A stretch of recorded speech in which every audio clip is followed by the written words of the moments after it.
The Lightkeeper's Promise. Meet Eleanor, an elderly lighthouse keeper in a small coastal town. She has been tending to the lighthouse for decades. The town plans to automate the lighthouse, believing Eleanor's job to be redundant. She is devastated. The lighthouse is her life's purpose. One night, during a severe storm, the automated system fails, putting ships at greater risk. Eleanor notices this from her window.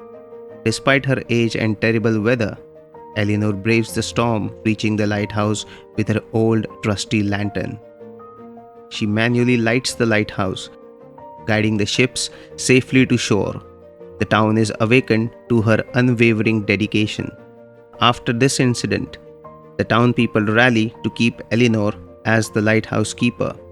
They had underestimated her importance and the human touch she brought to her work.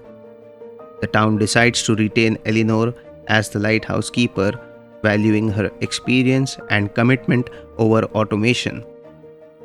Eleanor continues her work knowing she is appreciated and that her purpose extends beyond the lighthouse. She is the heart of the community. The message: in a world racing towards automation and efficiency, the warmth, dedication, and irreplaceable touch of a devoted human heart shines the brightest.